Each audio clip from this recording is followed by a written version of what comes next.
There's been a deal on the government's industrial relations reforms. The government has done deals with various business groups from the AHA through to the gig economy, Uber and DoorDash, and now with the minerals sector. But not everyone is happy in that sector. The Mineral Council Chief Executive, Tania Constable, is with me now. What's your concern about the compromise, Tania?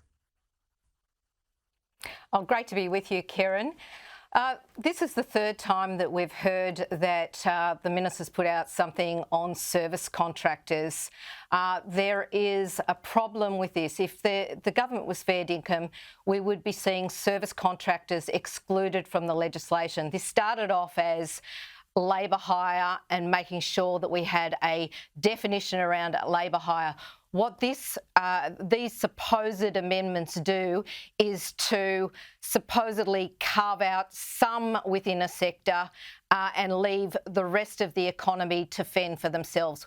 We're not going to do a deal for one part of the economy and leave everybody else out to dry on this issue. So it's very bad for the economy. It's very bad for every business, and every business is going to lose out. What about for the minerals sector, though? This is services contractors that are going to be excluded. Do you accept that's the outcome of these amendments? No, we don't accept it at all. Every service contractor can still be captured by this legislation. They'll be captured until they can litigate their way out. And that's something that we want to get across to everyone.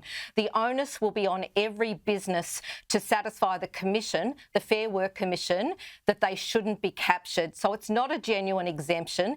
If it was a genuine exemption, we would see service contractors excluded completely, and we would see labour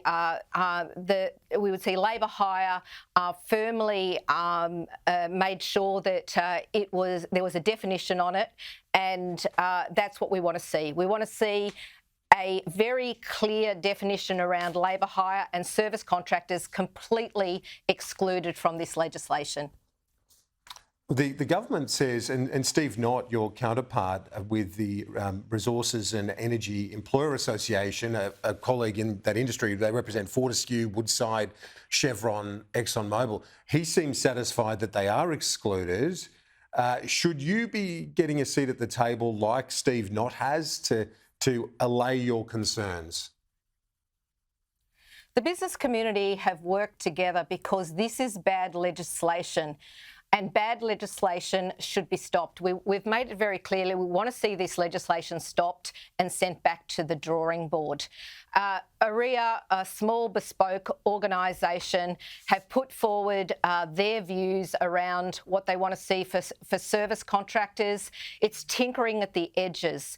We want to make it clear that service contractors are still captured until they litigate their way out. This still must come before the Fair Work Commission, and the Fair Work Commission will decide whether a company is in or out.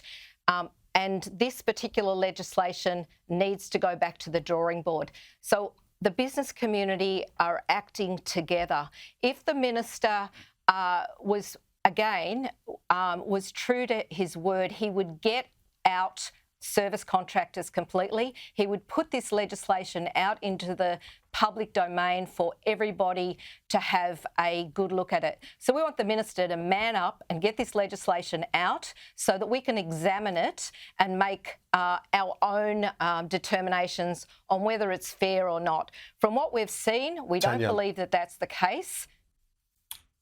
Yep. Well, Tania Constable, my apologies. We've got to wrap it there. We've got to cross on Israel after the break, but I appreciate your time. Chief Executive of the Mineral Council, Tania Constable.